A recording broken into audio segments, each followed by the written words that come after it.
အားလုံးပဲမင်္ဂလာပါ2026 World Cup အဖွင့်ပွဲစဉ်နေ့ကနေကြိုဆိုလိုက်ပါတယ်ဒီနေ့မှာတော့ကျွန်တော် free ticket လေးတစ်ပွဲပေးတော့ပါမယ်ပွဲလေးကတော့ဘယ်ပွဲလေးလဲဆိုလို့ရှိရင်မနက်ကျွန်တော်တို့မြန်မာစံတော်ချိန်မနက်7:00နာရီခွဲမှာကန်မဲ့တောင်ကိုရီးယားနဲ့ချက်ပွဲစဉ်လေးကိုကျွန်တော် free ticket အနေနဲ့ပေးသွားခြင်းပါတယ်ကျွန်တော် free ticket လေးမပေးခင်ကျွန်တော်ရဲ့တသိန်းတန်ရောင်းဝယ်ဒီနေ့ပြန်ထွက်ပါတယ်တကယ်လို့ဝယ်ခြင်းလို့ရှိရင်ကျွန်တော်ရဲ့ဘတ်ဘာနံပါတ်3996626998ဘတ်ဘာမှာလာပြီးတော့ဝယ်လို့ရပါတယ်ကျွန်တော်ရဲ့ VIP တသိန်းရောင်းဝယ်တော့ရှုံးလို့ရှိရင်တပုံးဝင်တသိန်းပြန်အမ်းပေးပါတယ်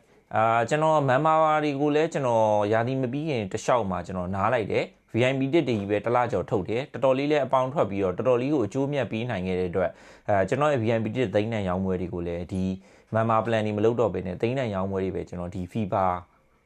World Cup ပေါ့နော်2026မှာဆက်ထုတ်မှာဖြစ်ပါတယ်ဒါလေးကိုလည်းအတိပေးခြင်းပါတယ်ဒါပေမဲ့ကျွန်တော်ရဲ့မန်မာ plan တွေမရှိတော့လို့ကျွန်တော်စီကိုမန်မာမဝင်ရလို့ဆိုလဲစိတ်ပြတ်အားမခဲ့ပါနဲ့ကျွန်တော် free ticket တွေဒီ World Cup မှာအကောင်းဆုံးပေးနိုင်အောင်ကြိုးစားပေးသွားပါမယ်ဒါဒီနေ့ FIFA World Cup 2026 USA မှာကျင်းပမယ် FIFA World Cup 2026အဖွင့်ပွဲကိုလည်းကျွန်တော် free ticket အနေနဲ့ပေးသွားမှာဖြစ်ပါတယ်ကျွန်တော်ဒီနေ့ free ticket တစ်ပွဲလည်းထွက်တယ်အဲ့ပွဲကတော့ကျွန်တော်ဖွင့်ပွဲကိုကျွန်တော်ရွေးထားတယ်ပေါ့နော်ဒါပေမဲ့7 နာရီခွဲပွဲကိုတော့မနက်7 ခွဲပြတ်မယ်ခွဲကိုတော့ကျွန်တော် free ticket အနေနဲ့ပေးသွားခြင်းပါတယ်အဲ့ပွဲကတော့တောင်ကိုရီးယားနဲ့ချက်ပွဲစဉ်လေးဖြစ်ပါတယ်ဒီပွဲမှာတောင်ကိုရီးယားကWarren 25နေရာမှာရှိတယ်ပေါ့နော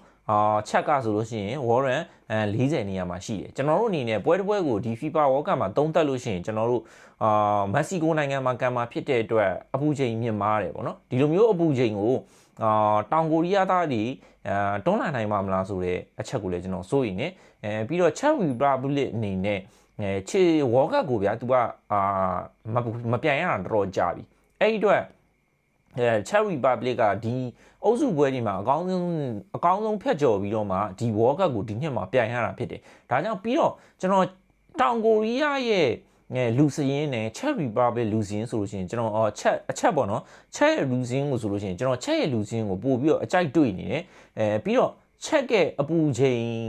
က22ဒီဂရီဆက်စီရဲ့လောက်မှာသူကအမြဲတမ်းကန်ရတဲ့အသင်ဖြစ်တဲ့အတွက်အခုမက္ကဆီကိုမှာဒီနေ့မနက်ကန်မဲ့ပွဲရလဲ24ဒီဂရီဆက်စီရဲ့လောက်ဆိုတော့သူတို့ကအပူချိန်တိတ်မကွာတဲ့အခြေအနေရာသီဥတုအခြေအနေမျိုးရှိရပေါ့နော်အဲ့တော့တောင်ကိုရီးယားတွေကတော့တည်တဲ့အတိုင်းပဲသူတို့က18ဒီဂရီ18ဒီဂရီလောက်တောင်ကိုရီးယားနိုင်ငံမှာရှိတာဖြစ်တဲ့အတွက်အခုမက္ကဆီကိုနိုင်ငံမှာ24ဒီဂရီဆက်စီရဲ့လောက်အောက်လောက်မှာလာကန်ရမှာဖြစ်တဲ့အတွက်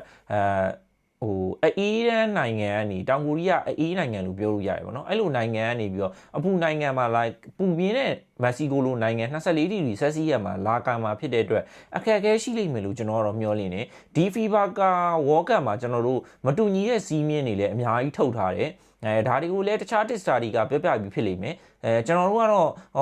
့ဈေးတန်းတွေပေါက်ကြီးတွေကျွန်တော်တို့ကတော့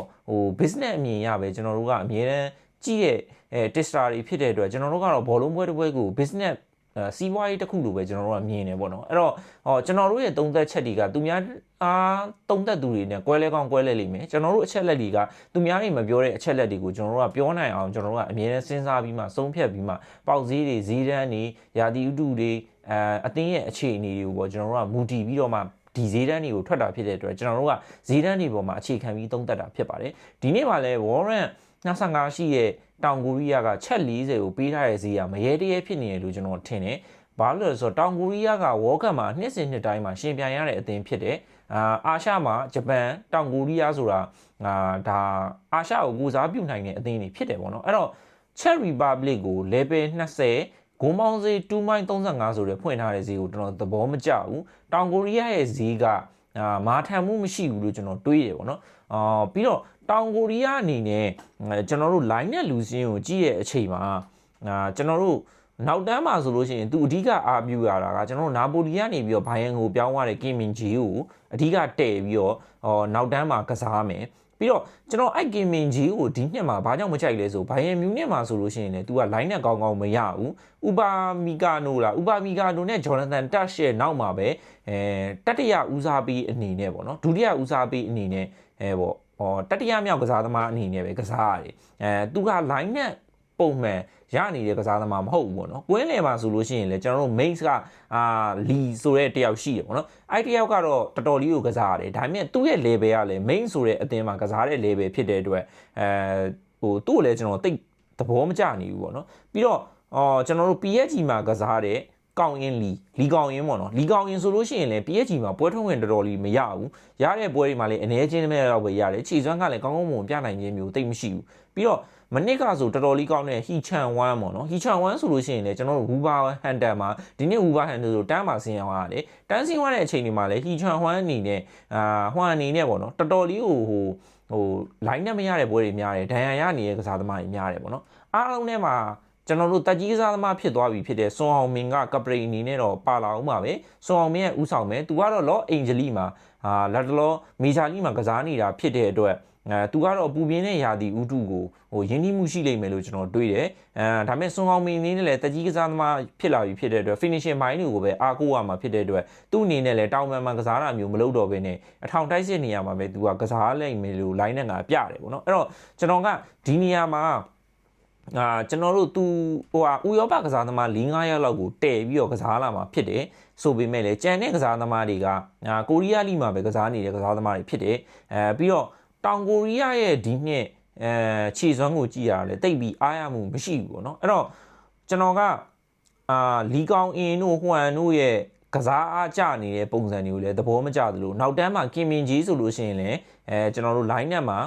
အဆင်မပြေသူတို့ကfirst line နဲ့ကစားသမားတွေဖြစ်နေတာမဟုတ်ဘူးပေါ့နော်အဲ့တော့ကျွန်တော်ကအဲ့လို first line နဲ့ဖြစ်နေတာကစားသမားတွေမဟုတ်တဲ့ဟာကိုကျွန်တော်သဘောမကျနေဘူးပေါ့နော်ဒါကကျွန်တော်ကိုရီးယားဘက်ကိုကျွန်တော်မြင်တဲ့အမြင်ကိုပြောပြပါပေါ့နော်ပြီးတော့တောင်ကိုရီးယားဘက်ကနေပြီးတော့ကျွန်တော်တို့ပူပြင်းတဲ့ယာတီတူမှာကစားအမှာဖြစ်တဲ့အတွက်လေအခက်အခဲရှိလိမ့်မယ်လို့ကျွန်တော်ထင်တယ်တစ်ဖက်ကချက်ရဲ့လူစရင်ကိုတော့ကျွန်တော်တော်တော်လေးသဘောကျတယ်ရှေ့တန်းမှာဆိုလို့ရှိရင်ကျွန်တော်တို့လေဗာကူးစင်မှာအထောင်တိုက်စစ်မှုဖြစ်တဲ့ Sharik ကန်မယ်ပြီးတော့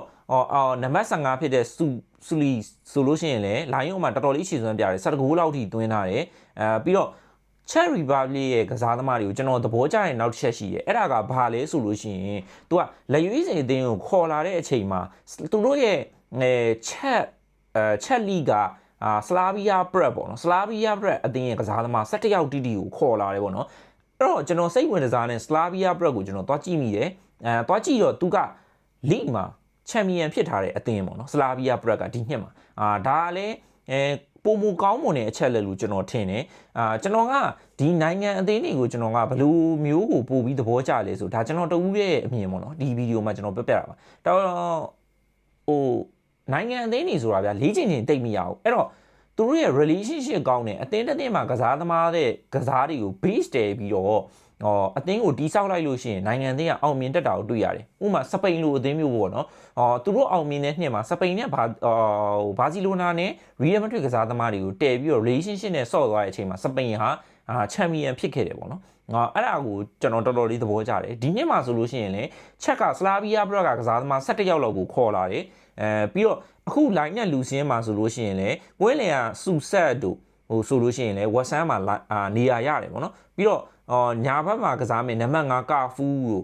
့နောက်တန်းမှာဘိုးခန်းစစ်ပြကစားမယ်နံပါတ်4ကစားသမားတို့ဆိုလို့ရှိရင်လည်းဟော်ဖိုင်ကြီးမှာစော့တာဖြစ်တယ်ဟော်ဖိုင်ကြီးမှာ line နဲ့ရတယ်အဲ့တော့ဟော်ဖိုင်ကြီးမှာ line နဲ့ရတယ်ဟော်ဖိုင်ကြီးကဒီနှစ်ဘယ်လောက်ကောင်းလဲဆိုတာ brother တို့ဂျာမန်ဘွန်ဒက်စလီဂါမှာအမြင်ပဲအဲ့တော့ကျွန်တော်ကဒီလူစင်းရင်းကိုလည်းကျွန်တော်သဘောကျတယ်ပြီးတော့နံပါတ်9ကရာဂျစ်ပေါ့နော်ကရာဂျစ်လို့ခေါ်တာမသိဘူးဝူဘာဟန်တန်အသင်းမှာကစားတယ်လူငယ်ကစားသမားလေးနောက်တန်းမှာကစားသမားကစားတယ်ဝူဘာဟန်တန်တသင်းလုံးမှာသူခြေစွမ်းအပြဆုံးလို့တော့ပြောလို့ရတယ်ပေါ့နော်အဲ့လိုကစားသမားတွေနဲ့စုဖွဲ့ထားတယ်ပြီးတော့ဘယ်ဘက်ချမ်းမှာလဲနံပါတ်14တို့နံပါတ်18တို့19တို့ကလည်းစလာဗီးယားပရက်ကကစားသမားတွေဖြစ်တဲ့အတွက်သူတို့ရဲ့ relationship တွေသူတို့ရဲ့နားလည်မှုတွေကစားသမားတဦးချင်းတီဆောက်မှုတွေကတော်တော်လေးကိုကောင်းနိုင်မယ်လို့ကျွန်တော်မြင်တယ်ပေါ့နော်ပြီးတော့ကိုဗာဆိုလို့ရှိရင်လည်းဂိုးသမားကိုဗာဆိုလို့ရှိရင်လည်း PSV ဂိုးသမားဖြစ်တယ်အဲ့တော့ line နဲ့လူစင်းမှာကျွန်တော်ကတောင်ကိုရီးယားထက်ချက်ရဲ့လူစင်းကိုပို့ပြီးသဘောကျတယ်ပြီးတော့ပူပြင်းတဲ့ယာတီဥတုအောက်မှာလည်းချက်ကပို့ပြီးကန်နိုင်တယ်လို့ကျွန်တော်ယုံကြည်တယ်ပြီးတော့ကိုရီးယားက level 20အဆင့်warrant FIFA 25ကနေပြီးတော့FIFA အဆင့်40ကို level 20ပဲပေးနိုင်တဲ့ဈေးကိုလည်းကျွန်တော်သဘောမကျနေဘူးပြီးတော့အဲ့လိုမျိုးပေါ့နော်အသင်းတသင်းပေါ့နော်အသင်းတသင်းမှာline နဲ့ရတဲ့ကစားသမားတွေ first line နဲ့ကစားသမားတွေနဲ့တီးဆောက်လာတဲ့ chess ရဲ့ကျွန်တော်ခြေစွမ်းကိုလူစင်းကိုတော်တော်လေးသဘောကျမိတယ်ပေါ့နော်ဒါကြောင့်မလို့ဒီနေ့မှာကျွန်တော် chat body လေးကိုရွေးချယ်ပေးသွားခြင်းနဲ့ပြီးတော့ ဂိုးဘော်လေးကိုလည်းကျွန်တော်တွဲကြိုက်တယ်ဒါပေမဲ့ကျွန်တော်ဘယ်အသင်းကိုရွေးချယ်ပါဆိုလို့ရှိရင်တော့ကျွန်တော်ချက်အသင်းကိုပဲရွေးချယ်ခြင်းနဲ့chorus goal အနေနဲ့ဆိုလို့ရှိရင်1-1 1-2ချက်တရေနဲ့အနိုင်ပဲလို့ကျွန်တော်မှတ်နေပါတယ်အဲ့တော့ကျွန်တော်ရဲ့ဒီနေ့ free tick လေးကတော့ချက် body ဖြစ်ပါတယ်အားလုံးပဲအဆင်ပြေကြလိမ့်မယ်လို့မျှော်လင့်ပါတယ်ကျွန်တော်ရဲ့ပထမဦးဆုံး FIFA World Cup 2026ရဲ့ free tick လေးဖြစ်ပါတယ်အဲ့တော့ BNB တစ်သိန်းနဲ့နေဝယ်ခြင်းလို့ရှိရင်ကျွန်တော်ရဲ့ဘတ်ဘာနံပါတ်399666 269 998ဘတ်ဘာမှာလာပြီးတော့ဝယ်လို့ရတယ်လို့ပြောချင်ပါတယ်ပြီးတော့ကျွန်တော်ရဲ့ BNB တစ်သိန်းနဲ့ရောင်းဝယ်တွေကတော့ရှုံးလို့ရှိရင်တစ်ပုံးဝယ်တစ်သိန်းပြန်အမ်းပေးပါတယ်နိုင်မှသာပတ်စံယူတာဖြစ်ပါတယ် football group လို့ခေါ်ပါတယ်နောက်နေ့မှာဘာကြောင့် football group ဖြစ်နေရလဲဆိုတော့ဗီဒီယိုလေးကိုတင်နေပါသေးတယ်အားလုံးကျေးဇူးတင်ပါတယ်ခင်ဗျာ